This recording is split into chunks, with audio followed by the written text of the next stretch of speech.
Sejam todos muito bem-vindos ao canal do Centro Espírita Irmã Rosa aqui no YouTube. Meu nome é Cláudia Matos e eu sou colaboradora da casa. A exposição de hoje vai abordar um capítulo do livro Quando Voltar a Primavera, de Amélia Rodrigues, psicografado por Divaldo Franco. É o capítulo 14, O Jovem e o Amor, que será estudado pela Miriam Nascimento, também colaboradora de nossa casa. Mas antes, nós vamos ler uma página, fazer uma prece para a harmonização. A página é do livro Momentos de Paz, psicografia de Chico Xavier. É a mensagem Paz e Alegria, ditada por Emmanuel. Planta por onde fores uma flor de bondade. Irradia a esperança nas palavras de fé. Veste de amor e paz o ambiente em que estejas. Se algum mal aparece, ouvida e faze o bem. Suprime quanto possas os problemas que encontres. Pelo sol, Deus nos guarda no esplendor da alegria. Vamos orar?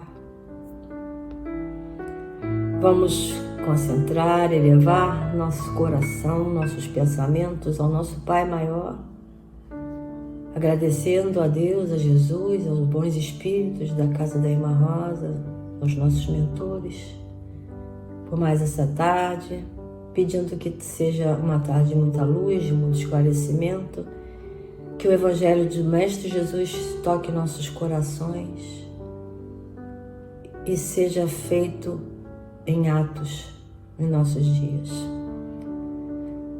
Pedimos também pela nossa irmã Miriam, que vai fazer uso da palavra, para que ela seja sempre iluminada e abençoada. Que assim seja, graças a Deus. Vamos ouvir agora Miriam Nascimento.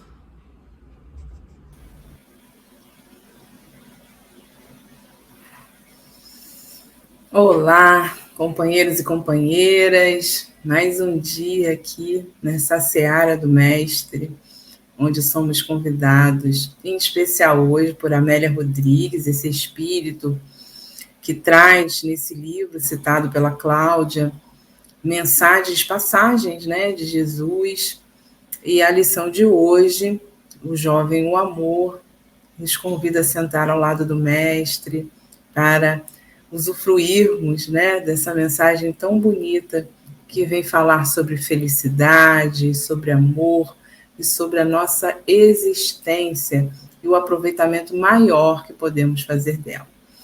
Então, já falando sobre felicidade, nós vamos buscar as nossas referências da humanidade, da história da humanidade, que vem através da filosofia da felicidade, falar sobre felicidade a todo tempo, a todo momento da nossa história. Muitos filósofos, como Tales de Mileto, lá no início, 7 anos antes de Cristo, século 7 antes de Cristo, ele vem falar sobre felicidade, trazendo algum aspecto, um olhar sobre esse momento em que vivemos de felicidade, que pode estar ligado à boa sorte, aquela felicidade momentânea, que a sorte estaria ligado ali àqueles que vêm nascer para a felicidade e aqueles que vêm para nascer para a infelicidade. Assim como Sócrates e Aristóteles já vão trazer mais à frente uma visão de que a felicidade pertence à alma, de que ela não está somente nos prazeres do corpo físico, que ele não está só nessas demandas do que a gente busca do dia a dia aqui da nossa vivência enquanto espíritos na matéria, mas que principalmente pertence à alma, dando já uma ideia da diferença do que é perecível e do que é realmente eterno, E aí Jesus também vai falar de felicidade, claro, ele vai falar da felicidade real, vai mostrar um outro ponto de vista, sempre reforçando, a gente percebe que ao longo da nossa caminhada enquanto humanidade, esse olhar da alma ele é sempre revisitado, sempre traz ali essa necessidade, porque aquele olhar fixo no material, na questão material, que se encerra, né, quando a matéria acaba, ela ainda é muito pouco, é uma visão muito pouca, que é muito frágil, e que há naturalmente dentro de nós uma necessidade de entender algo a mais. E assim, a doutrina espírita também vai tratar desse assunto, né? Porque a doutrina não podia ficar de fora desses grandes questionamentos da humanidade. Então, Kardec também vai trazer no Livro dos Espíritos, assim como também ele vai trabalhar em outras obras, perguntas, né, que vão estar relacionadas à felicidade. Porque, afinal de contas, quem não busca a felicidade? Todos nós queremos ser felizes, todos nós buscamos essa felicidade, e muitos de nós temos dificuldade de entender o que é a felicidade. E também a mensagem de Amélia também vai trazer para nós um conceito de amor, porque, afinal de contas, Jesus também falou muito de amor, ele amou, vivenciou esse amor. Então, ele vai trazer para aquele momento uma perspectiva diferente do amor. Então, vamos lá? Vamos adentrar, sentar aqui à beira daquele lago, calmo e sereno, porque a Amélia Rodrigues nos dá esse presente, né? Ela mostra que é possível perceber a grandeza da criação, o ambiente ao entardecer. Ela diz ali que o momento está começando o sol a se pôr, começam a surgir as primeiras estrelas, né, ali no cenário, como mesmo toda a natureza funciona de forma maravilhosamente bela, apesar do caos que a gente vive. Porque aquele povo estava ali atormentado, estava sofrido, né, trazendo suas questões para Jesus, e mesmo assim estavam ali aquele cenário, aquela providência divina sendo oportunizada. Bom, então na nossa lição, que é a lição número 14, ela já começa, então, a trazer esse cenário maravilhoso, né? Do entardecer, que existia ali aquelas águas tranquilas do lago. Jesus, ele estava atracado em cima de costas para pôr do sol, dentro de uma embarcação que estava atracada ali na beira, né? Nos pedriscos, ali nos seixos, na areia, na borda do lago, e que ela cita ali uma sinfonia branda. À medida que a noite chegava, existia ali o som da natureza envolvendo aquelas pessoas, as pessoas estavam comovidas, né? E havia tido ali um momento de reflexão com Jesus, as pessoas já estavam começando a sair, né? Se dispersar em silêncio, muito meditativas, envolvidos naquelas profundas reflexões, né? Jesus, então, de costas para o poente, ele, então, passa, mesmo naquele ambiente caótico de dor, de sofrimento, ele passa sempre esse contorno de paz, né? Esse semblante sereno, da certeza, da conexão nossa, do projeto divino que existe para nós. Então, Jesus tinha essa serenidade justamente por essa certeza, né? A fé no futuro. A gente vai falar dela um pouquinho mais para frente. Enquanto, então, diz Amélia Rodrigues, falara o seu verbo eloquente, cheio de amor, cheio de calor e compreensão, caíra sobre cada ouvinte, qual esperado ungento, colocado com carinho e purulência ferida aberta em chaga viva, né? Porque ele vai dizer ali que era um povo sofrido, que estava ali na praia, cada dia, sempre ouvindo, né, Jesus, conduzindo as ansiedades, as paixões, que estavam ali tentando encontrar uma diretriz para a paz, a renovação e segurança que lhe faltavam. Eles estavam ali saturados, né, pelo desespero, sempre ali sobre o impositivo das forças desatreladas da governança odienta, escravocrata, que gerava fome, revolta, padecia também da cegueira espiritual, atirando-se como de esforço à dor, aos abusos de toda espécie, perseguindo ilusões. Então, era aquela coisa, né, do sofrimento que buscava o consolo. Então, aquela ferida aberta, aquela dor, e Jesus chegava como um bálsamo, né? Aquela mensagem chegava como um bálsamo, que era um despertamento, né? Porque Jesus sempre foi muito claro nas suas curas, né? De que a fé é que cura, a vontade daquele que deseja. Então era um processo, todos nós somos um grande processo. Ninguém muda, nem na presença de Jesus era possível mudar de um dia para o outro, porque é um esforço pessoal e gradativo, né?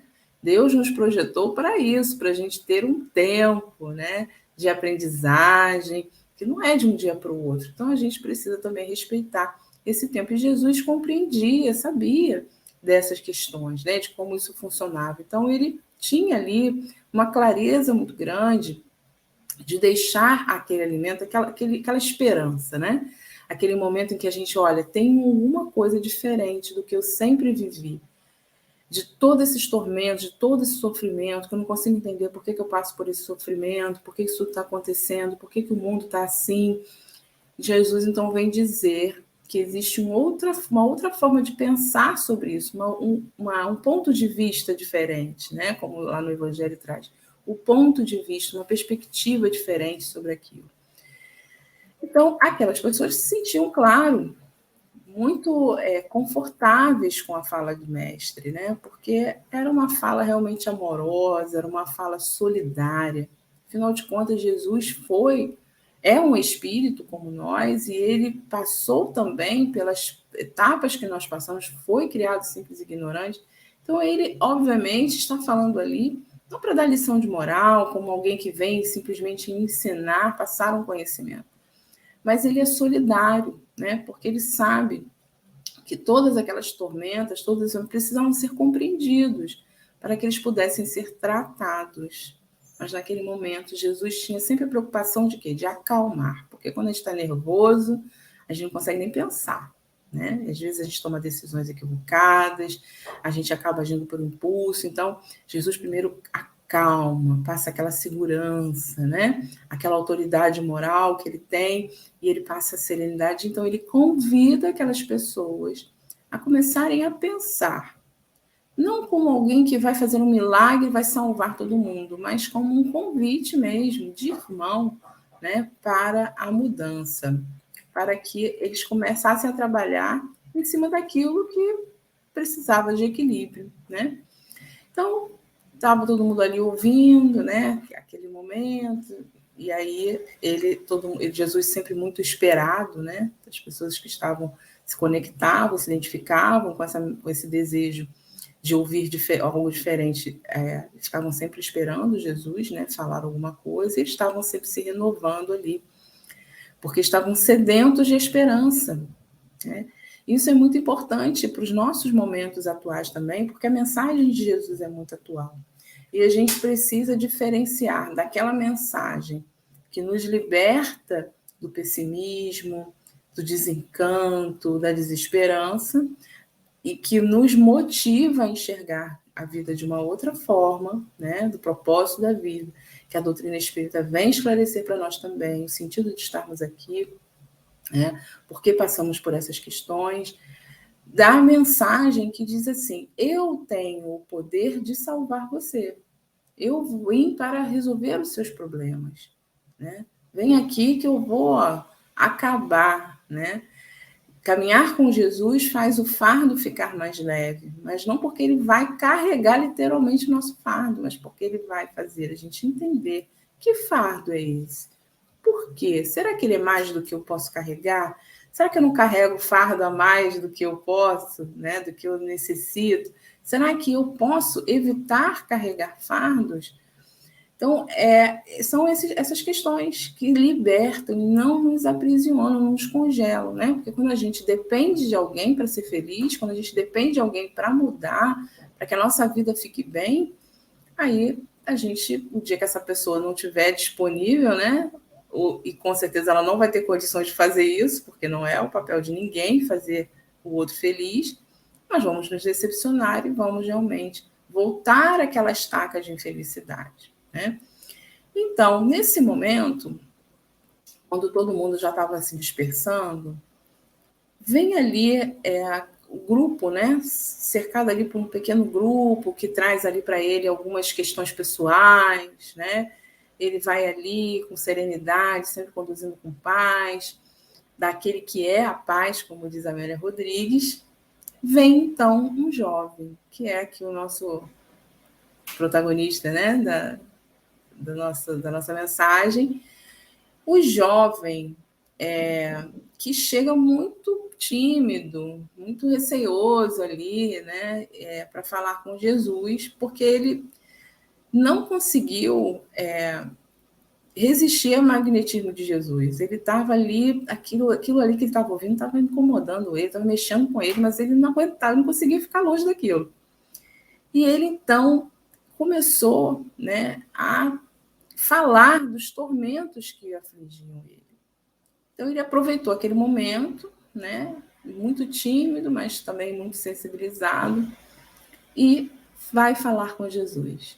E isso eu admiro na juventude, porque eles são muito corajosos e honestos para falar do que eles sentem, né, buscar respostas, questionar sobre a vida, porque eles estão, na verdade, necessitando de direção. E quando nós rotulamos, né, a juventude como inconsequente, que não querem nada, que estão aí perdidos, né, que são rebeldes, porque eles não estão seguindo o padrão, muitas vezes, de comportamento que nós desejamos para eles, nós ignoramos que nessa fase eles estão em busca de um caminho próprio, porque até então a família é uma base, é uma referência, sempre vai ser, viu, gente? A gente acha que o jovem esquece da família, mas não, eles sempre relatam, né, que a família é a base. Apesar dos conflitos, apesar das divergências, a família é sempre a base. Então, é nela que eles encontram a segurança que eles precisam. Então, a referência que o jovem não encontrar na família ou num ambiente que o acolha de forma positiva, ele vai buscar em outro lugar. As respostas, né, o caminho, os subsídios, os recursos para que ele possa ter ali aqueles questionamentos atendidos, se a gente não oferecer, outra pessoa vai oferecer. E muitas vezes vão receber de forma mais imediata e mais contundente de pensamentos que estão no mundo, né? Pensamentos que são mais superficiais, que são mais imediatistas, mas que são muito convincentes. Então, a gente prestar atenção nesses questionamentos, como é bom perguntar, como que bom que está perguntando, que bom que está tentando entender a vida, o que se passa. Ele exige direção, exige um apoio, um suporte, né? E a direção sempre respeitando, claro, a sua personalidade, a sua individualidade. Porque é assim que Deus age conosco, né? Respeitando a individualidade de cada um. Então, ele chega ali para Jesus e fala mesmo, né? Olha, eu estou aqui, acabo de ouvir-vos, e a vossa palavra penetra-me como um afiado punhal. Os conceitos me ardem na mente como brasa que queima e requeima. Queima e requeima. É muito sofrimento. Aquele coração estava verdadeiramente sofrendo. Desejei invadir-me, sair daqui, não pude. Eu que já não tinha paz, acabo de perder a alegria ao escutarmos. Eu me recordo de um momento que nós tivemos com a nossa juventude do Irmã Rosa, em que nós trabalhamos a mulher samaritana, a conversa que ela tinha com o mestre, no poço de Jacó, né? Fizemos lá aquele poço. E eles, então, escreviam bilhetinhos, escreviam ali o que eles estavam sentindo, o que eles gostariam de perguntar a Jesus. Aquela água que mata a sede, né? Então, o que eles gostariam de saber de Jesus? Eu me recordo de uma pergunta, entre tantas outras, como por que as pessoas brigam tanto, por que as pessoas não dialogam, né? Uma pergunta me chamou a atenção. Por que os jovens sofrem tanto? Então, a gente não pode ignorar, né, que nessa fase da vida está ali um espírito que tem toda uma questão neurológica, tem toda uma questão física e de demandas espirituais muito grandes. Uma fase que é extremamente difícil, né? Então, esse jovem, ele estava realmente sofrendo. E ele poderia ser considerado, né, um jovem rebelde que está ali reclamando de quê, meu filho? Você está reclamando de quê? Você não sabe o que é problema, né? Deixa você vir ter boleto para você pagar. Né? A gente, às vezes, desmerece o sofrimento da criança, o sofrimento do jovem, que muitas vezes se manifesta de várias formas, né? Vai se manifestar numa tagarelice, vai se manifestar numa agressividade, vai se manifestar até através de um isolamento dentro do quarto. É a forma que ele está se comunicando, mostrando que existe algo que está ali, e a gente às vezes acha que é frescura. Como assim, né? Esse espírito está achando que está sofrendo. Então é importante a gente perceber a conduta de Jesus perante esse mestre, a esse jovem, né? Porque Jesus acolhe sem julgamento, como um espírito. Ele não é, ele está jovem, né? Mas ele acolhe. Por quê? Especialmente nessa passagem, essa demanda da juventude chama a atenção para algumas questões que nós vamos falar aqui e que também atende a todos nós, né? Mas na juventude ela é mais forte, né? Ela é mais pungente. Então ele vai falar, né, que Jesus que estava ali, ó, eu tentei sair daqui, mas eu não consegui. Então eu já não tinha paz, quer dizer, eu já não estava bem. E agora eu estou arrasado, né? Estou triste aqui em escutar, perdi minha alegria. Porque ele começou a ver que muitas questões que ele pensava, a forma como ele agia, como ele fazia, ele tem alguma coisa errada. Então, o meu conceito de felicidade está muito diferente. Né? Então, eu não vou conseguir alcançar essa paz do jeito que eu estou vivendo, acreditando que esse jeito é o natural pela minha idade, pelo mundo, pelas coisas que a sociedade oferece para mim, né? E então ele diz, porque aí ele vai falar, né? Ele fez uma pausa e diz: sou jovem, respeito os mandamentos, quer dizer, ele vive ali como todo mundo é educado, né? Muitas vezes a gente leva a criança para a evangelização, o jovem, a gente faz o evangelho no lar, a gente educa, a gente está ali trabalhando, quer dizer, a gente está fornecendo ali os subsídios, né? Mas, no entanto, ambiciono pelo prazer, o gozo, porquanto minhas carnes vibrantes anelam esse repasto até a lassidão. Gente, é um grande divisor de águas na vida, muitas vezes nessa fase, porque ele tem a consciência, ele tem esse engajamento até, né, do autoconhecimento, de estar buscando essas mensagens maravilhosas, que ele sabe que é um caminho bom, mas, ao mesmo tempo, chega uma hora que a sociedade diz assim, olha só, aproveitar a vida, não faz isso não, aproveitar a vida é você mergulhar aí nas festas, nas baladas, muitas vezes até se violentando, porque às vezes ele nem tem conexão com determinadas atividades e atividades de lazer, né, de entretenimento, mas ele finge gostar para agradar o grupo, para ser aceito no grupo, para mostrar que ele é jovem sim, que ele que está antenado e tudo, que ele sabe falar, que ele sabe ver, que ele sabe acontecer, para atender, porque senão ele é visto como um extraterrestre, uma pessoa totalmente fora do ciclo. Isso é muito comum, muito comum. Né? Temos vários relatos na nossa mocidade nesse sentido. Eu me sinto uma pessoa fora d'água, muitas vezes, num grupo que quer falar sobre questões superficiais, que fala de violência com naturalidade, que vê. Mas se eu também abrir a boca para dizer que eu penso diferente, eu vou ser crucificada aqui, vão me achar um chato, vão me isolar, né? Eu vou sofrer ali algum tipo de sanção, um julgamento, né? As pessoas vão me julgar. Então, isso é muito difícil. E é um momento em que eles estão formando a personalidade dele. Então, qual é a dúvida?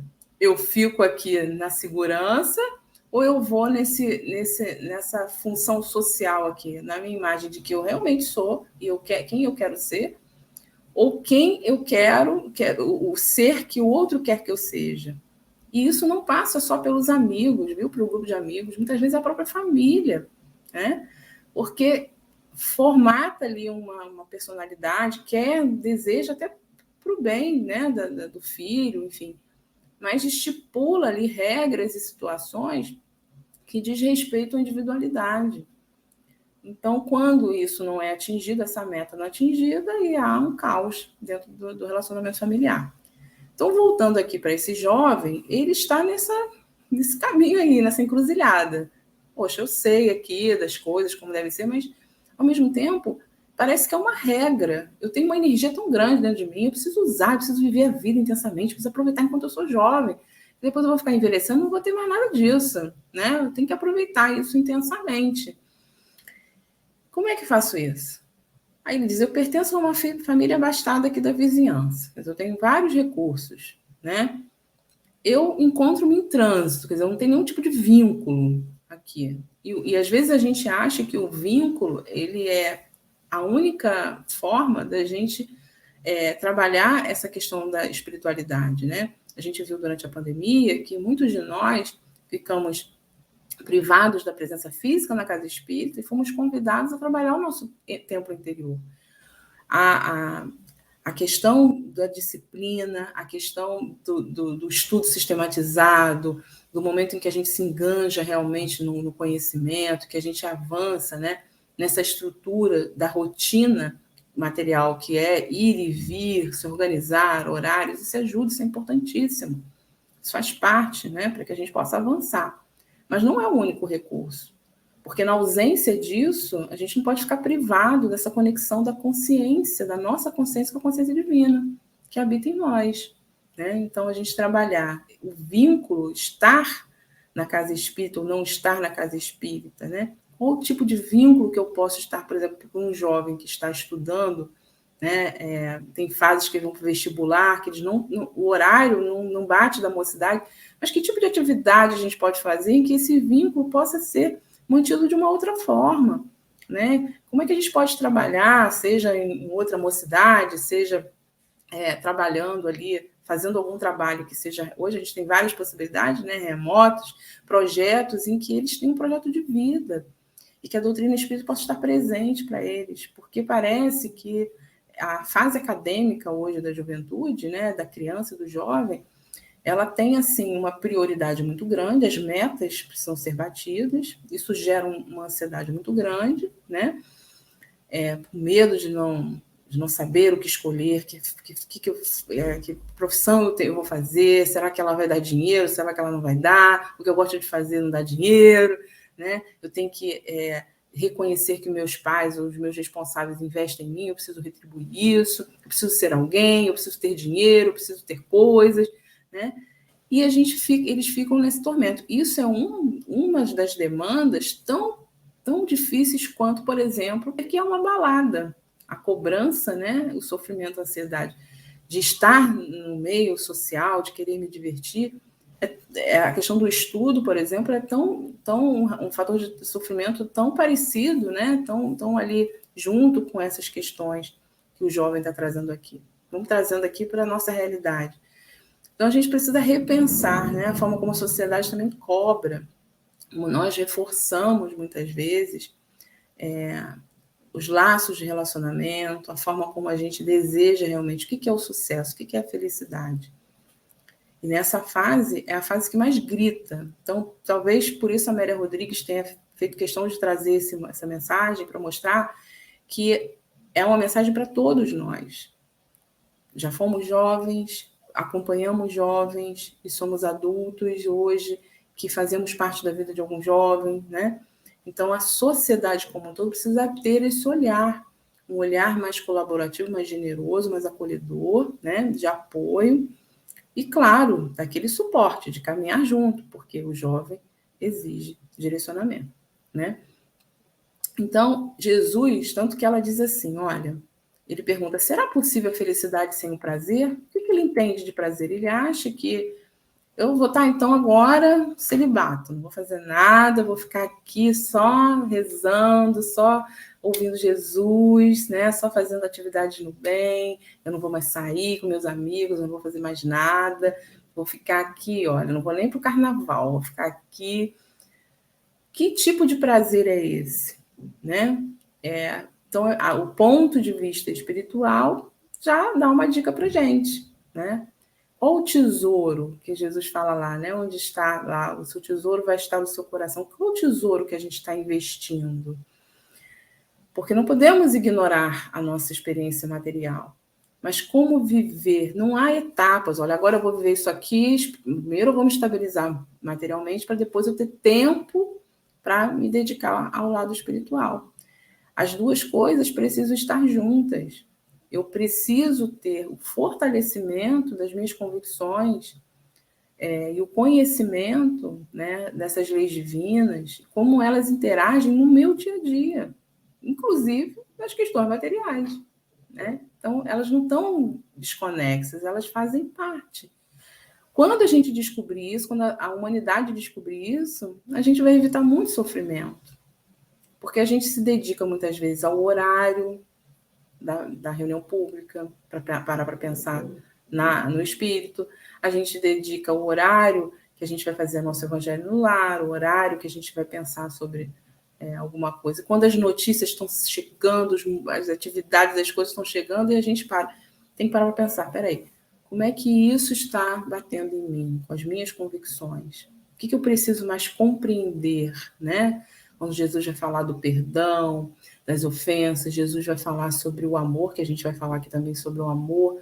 Como isso está se conectando comigo no momento agora, dentro da minha família, quando está faltando alguma coisa, quando está uma briga danada, né? Quando a gente está vivendo um país com um conflito muito grande, qual a diferença que faz o meu pensar, o meu agir, quando eu estou conectado? Porque se eu desconecto, não, só vou quando eu tiver tempo. Agora eu estou sem tempo, não posso me dedicar. É diferente você se dedicar a uma tarefa, a um trabalho, porque você não tem tempo, você está focado lá em um projeto, né?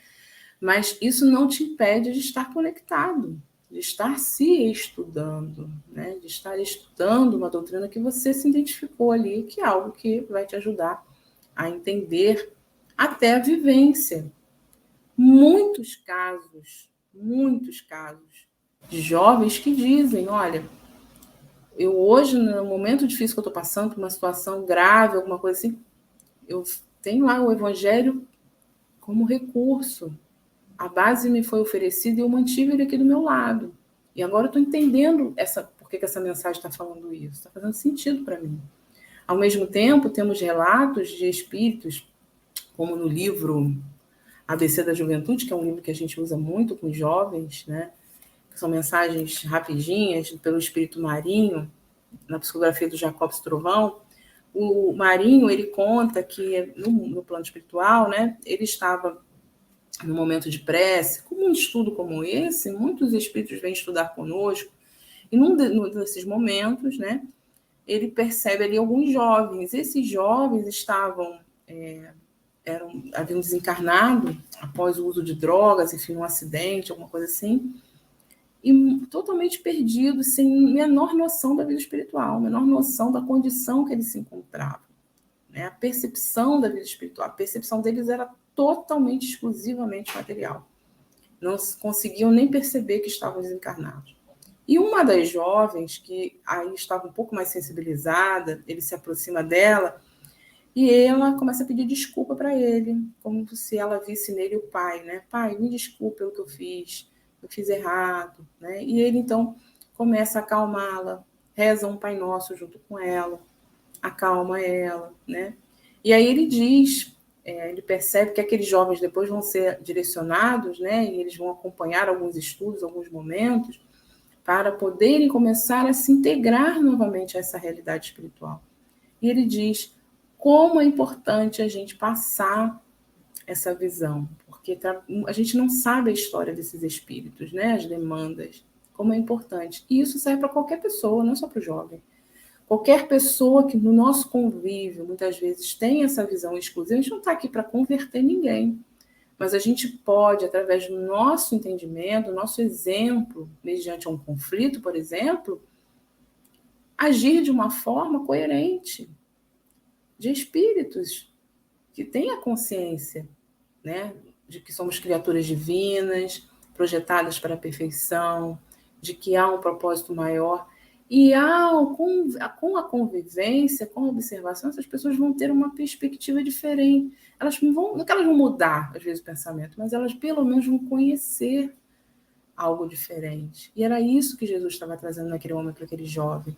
há um caminho diferente. Espera aí, olha só, estou entendendo as suas demandas, estou entendendo as suas dificuldades, né? E aí ele diz, aí Jesus começa então a olhar para ele com ternura, sem julgamento. Ó, cara, eu sou teu parceiro, estou aqui, ó, sentindo a tua dor, estou entendendo o que você está querendo. E ele então fala, visitado por aquele momento, aquele dulce olhar, né?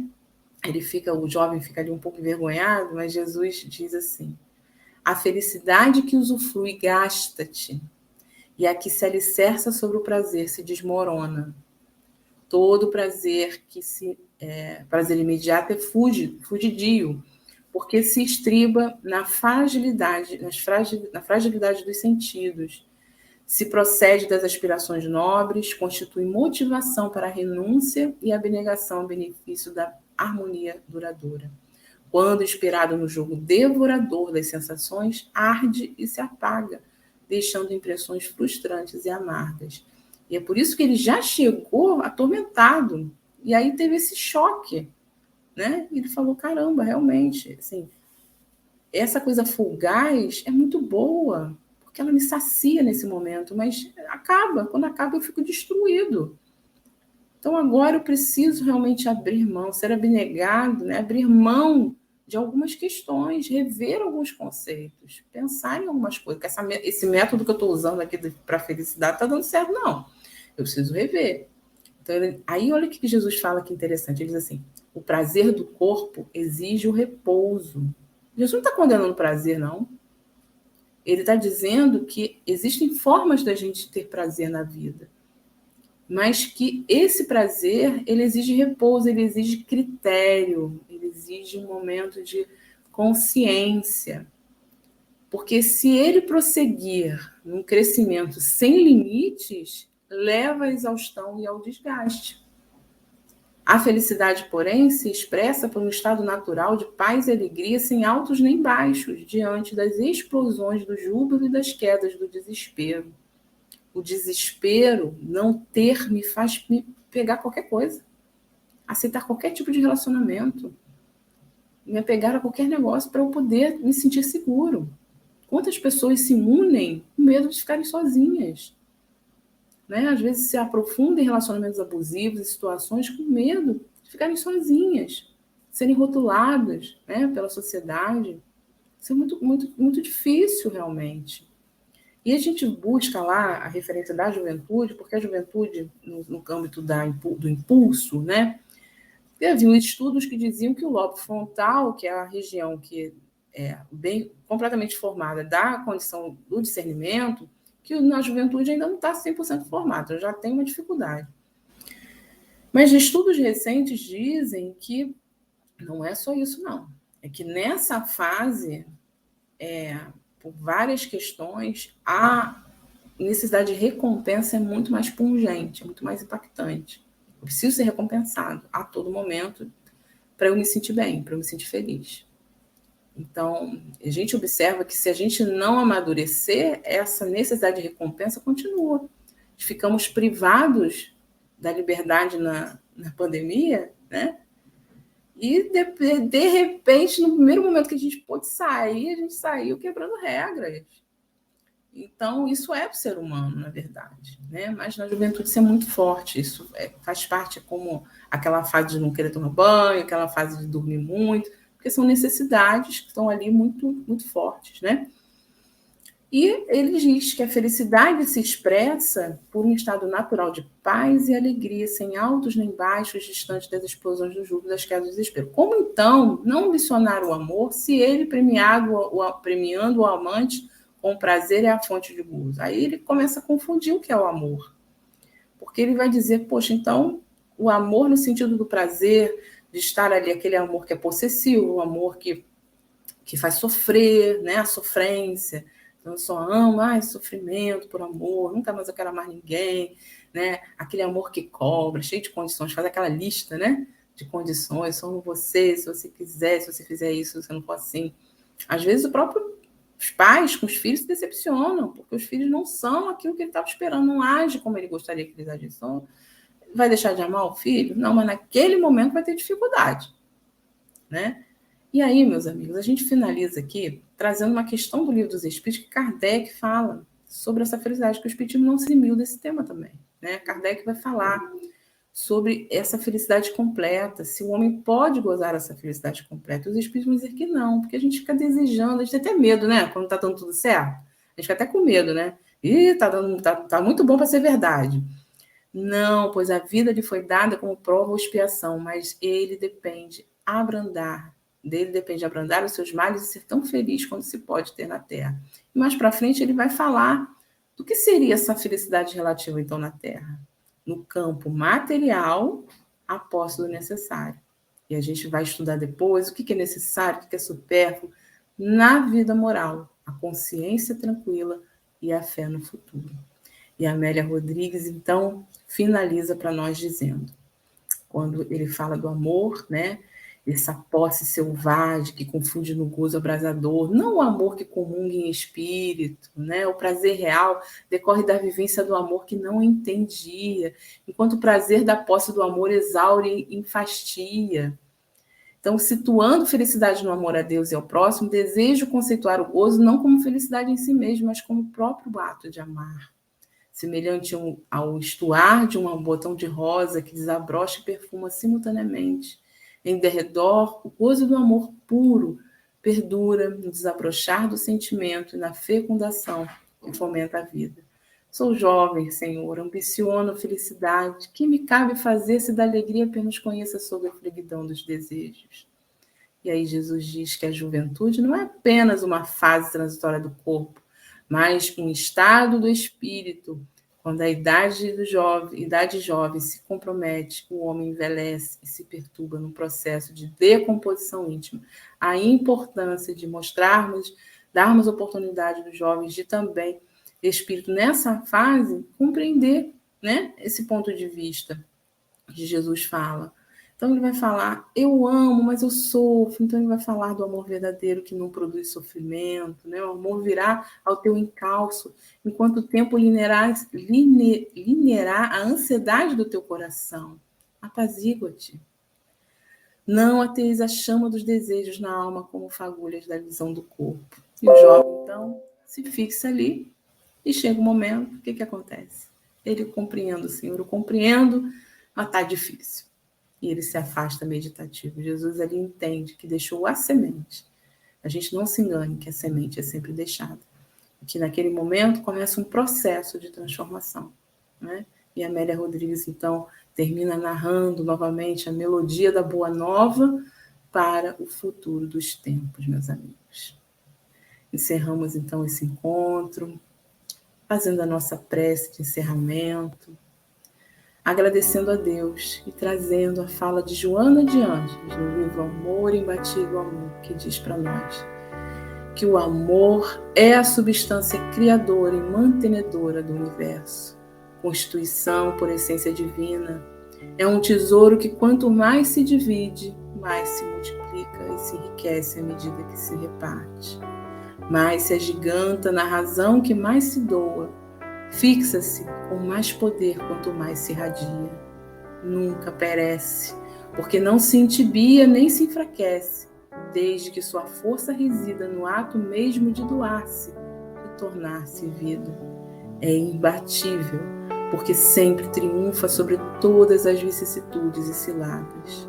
E nesse instante agradecemos ao Pai e a Jesus por esse ensinamento, pedindo aos espíritos amigos dessa casa, que também nos tutelam, que possam, nesse instante, enviar vibrações amorosas para o nosso lar, frutificando as nossas águas, mas também nos fortalecendo para o dia de amanhã. Que assim seja, graças a Deus.